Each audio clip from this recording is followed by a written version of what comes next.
Good morning. Thank you so much for joining us for another episode of 1 Million Cups podcast, for the community, by the community. I'm Jessica, your host today, and I'm joined by Matthew Leeper, and your guest is Emily. Yes. Emily. So nice to meet you this morning.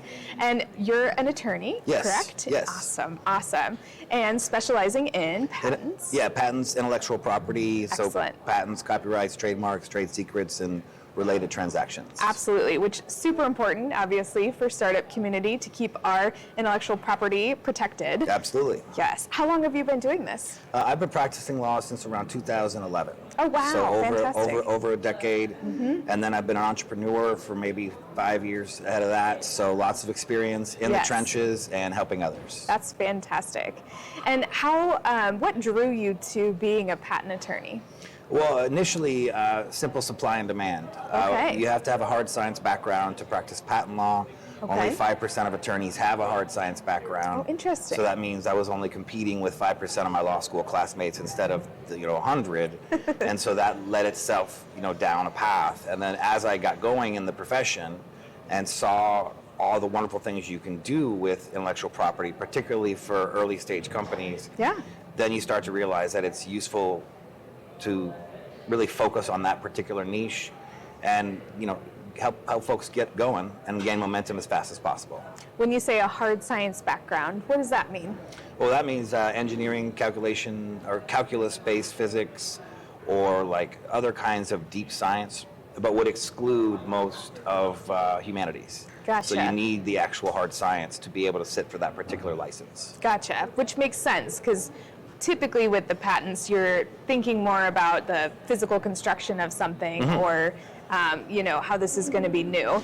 And I think sometimes people think you can patent anything. Do you want to talk a little bit about what you may or may not need to focus on? Sure. So I'll start from the top. There's two circles that need to overlap before you should want to patent anything. One is it patentable? And two, is it something that your users are going to love? Right, because if it's a really deep feature that nobody may see or even know exists, you may not be worth even answering that question. But if it is something they love and it is a feature that you're going to put in their hands so they know it exists, then the easiest way to explain it is that there are three doors to patentability. One is it useful? Like, is it a real working invention? Is it not a perpetual motion machine? Not merely automating a mental process or a discovery of nature. Like, is it really truly a useful thing that is tethered to the earth? Is a really easy way to think about it. Gotcha.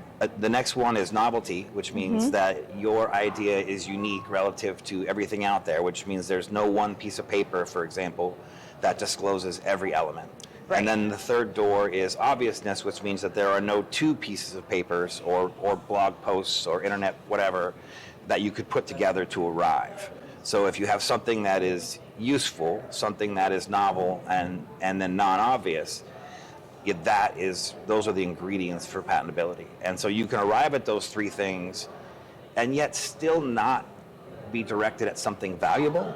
Sure. So that's really where the trick is if you're looking to have a valuable asset, is aligning the patentability inquiry with a deep understanding about what your customers really appreciate. And that's when you can arrive at coverage that is strategically useful to the business. Gotcha.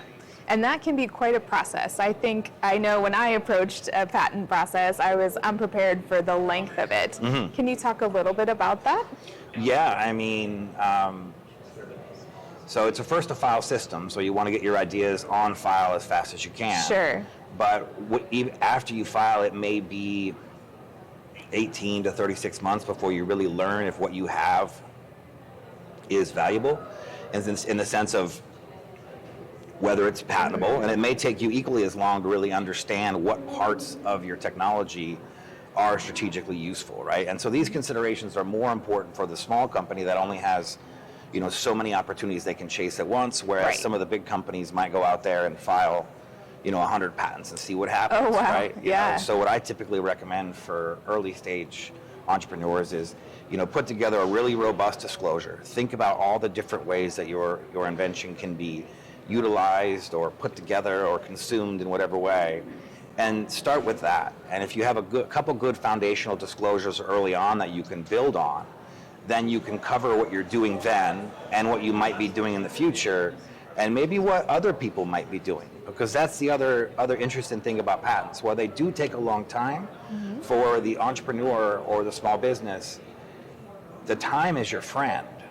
So you may not have enforceable rights as fast as you want them, but you will have time to understand what's valuable about your invention and understand what others appreciate about it.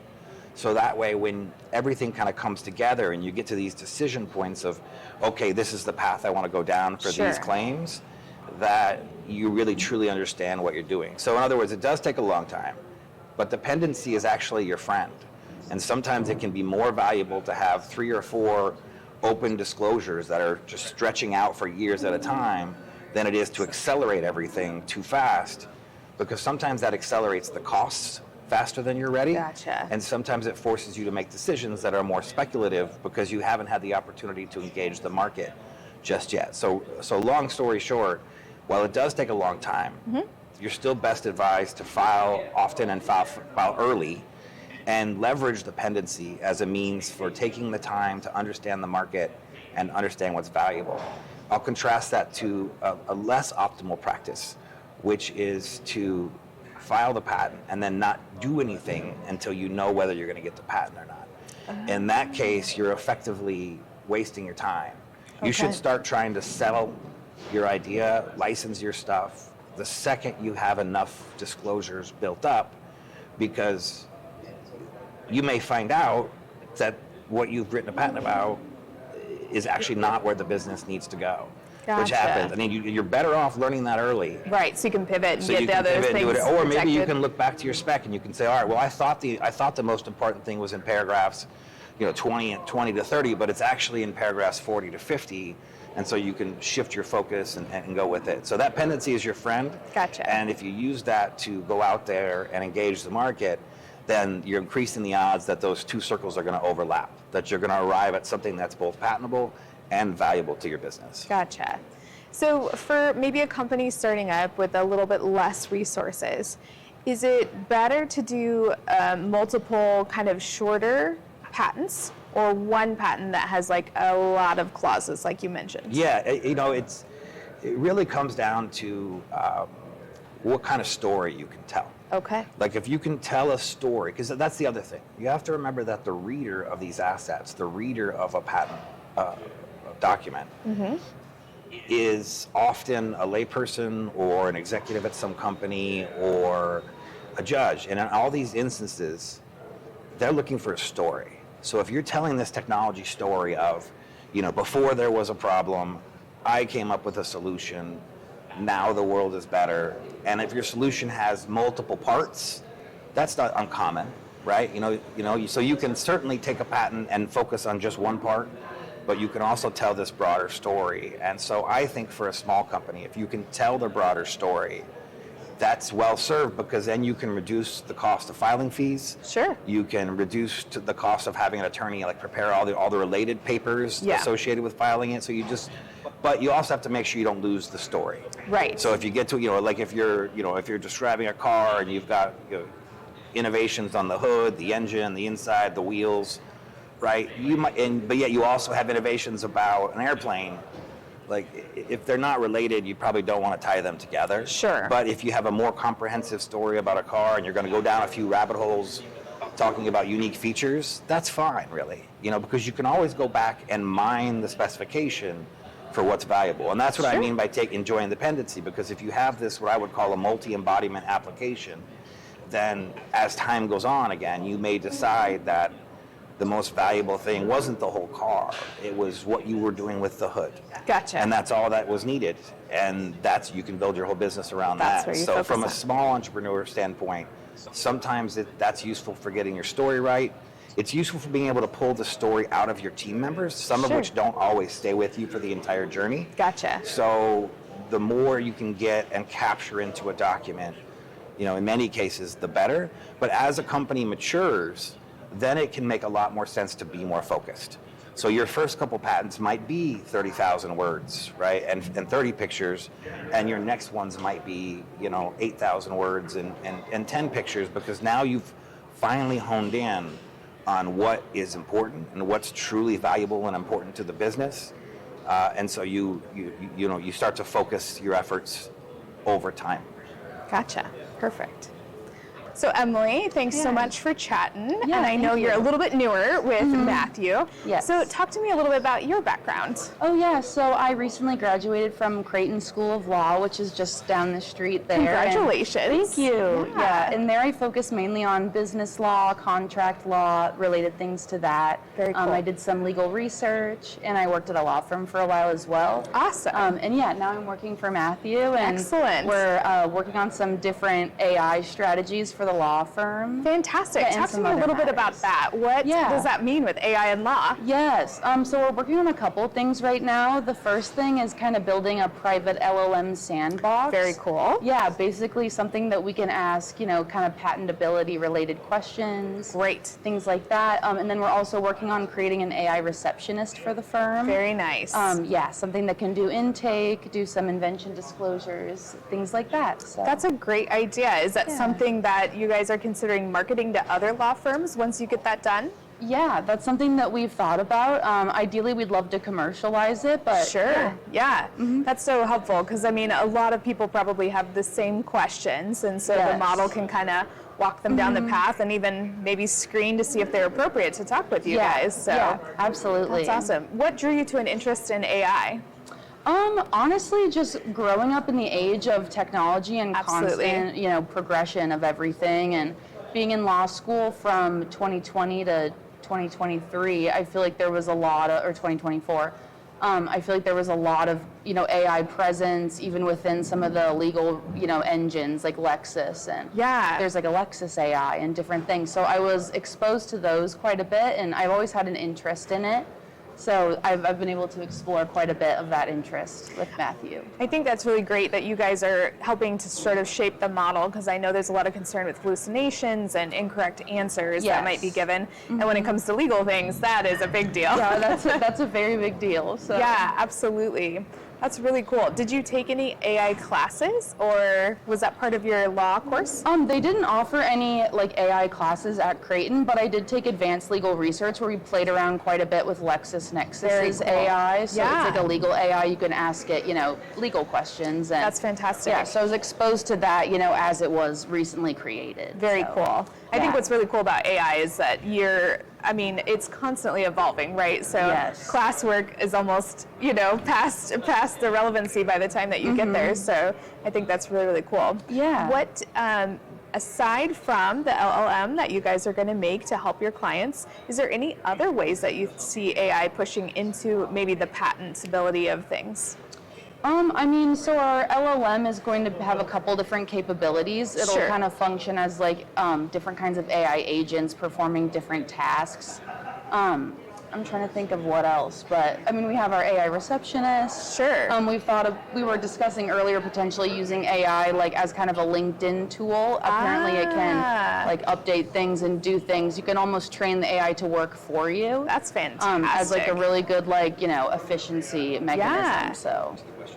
Oh yeah, so our AI receptionist will be able to do new invention disclosures. Oh, that's and it can so also nice. help with intake processes. Yeah. So for the new invention disclosure, it can ask questions and process that information and populate, a form, things like that. That's a real time saver for you guys. Yes, absolutely. I know one of the other tedious things with patents is the prior art search. Are you guys planning on using AI to kind of help do that? Yeah, Awesome. part of our private LLM would be kind of a prior art search. So. Yeah. One of the other things that I think is interesting when we talk about somebody logically putting things together, is that something where we can ask the AI model to see if this is an invention that would meet that logical melding of what's out there?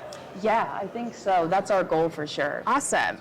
Okay, yeah, so from a prior art standpoint, we're able to use a third-party tool to do the searching. So there's others who have really built some good tools for that. Very And so cool. there we can get a subscription, leverage an entire team's work, and that can usually cut the prior art searching down about half in time Oh, wow. with really good quality. Yeah. And it also makes it easier to find some foreign references. Because Interesting. there may be a patent in Korean that, you may not have a lot of language context, but yet you can Sure. it's still relevant to you and it'll still be a problem Absolutely. for you. So that's an important area.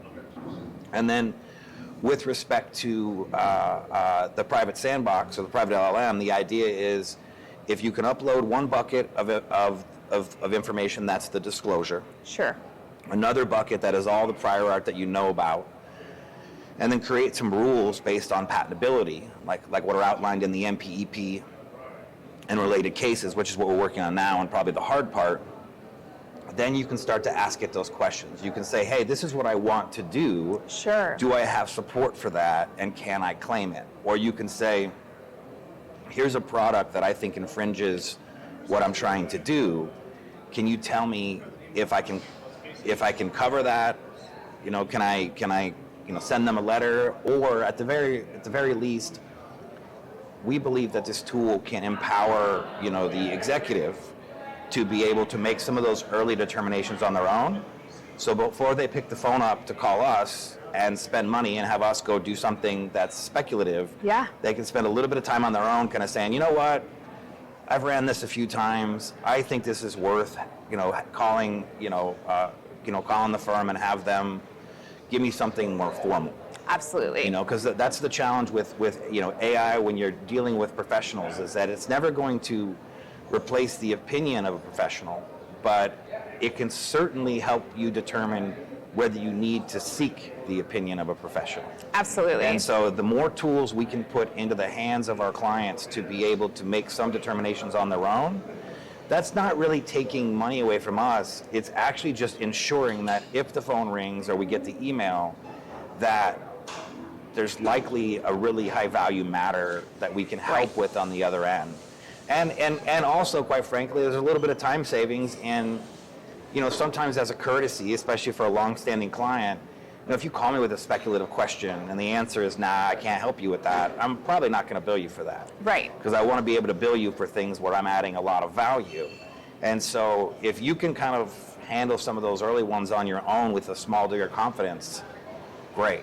And lastly, the reason why this has to be a private sandbox is because you don't want OpenAI or anyone else to know that you're asking all these questions, right? If you think such and such a company infringes your IP, you don't want them to know until you're ready to tell them. And so we have to be able to build the system in such a way to maintain control. That's fantastic. That was actually one of my questions, because if you have it open, then everybody knows what you're researching in that AI model. So, and this is serious stuff. And we think that building these sandboxes can be a service that we could do for other firms, basically, or other small companies. For the same reason, any company that has a handful of patent assets and a good understanding of the prior art is a good candidate for having this kind of service, simply because, for what we discussed, that they can do some of those things on their own. Fantastic. Well, as we're wrapping up here, what's one piece of advice that you would give entrepreneurs? The main thing I would give entrepreneurs, let me think for a second, I'll answer that. Yeah, I think the one piece of advice that I think for IP makes sense is just to follow the golden rule of, if it doesn't have business value, then don't do it. There's a lot of nice to haves in the intellectual property world. It can be nice to have a registered trademark, but if you're not 100% committed to the brand, then maybe you don't necessarily need to act right away. Gotcha. And it can be nice to have 10 patents on every aspect of what you're doing, but maybe when you're realistic about your budget, you need to pick your top 3 and focus on the highest value assets and really think how you're going to leverage them. Gotcha. I think that's the trick. And when you focus that way, it makes the whole thing less intimidating. Yes. Because your first instinct is, well, we got to patent everything. We got to be like Apple, right? but if you can't really match that, you're much better suited to have one really strong asset and focus your thoughts on that, and then build the rest of your business. Because as you get going, you're inevitably going to learn what's more important to you later. Yes, and most startups don't have Apple's budget to play with. That's so. right. Yeah. Awesome. Well, thank you both so much for joining. This has been great. Such a wealth of information. And thank you all for joining us on the podcast, and we'll check you next time.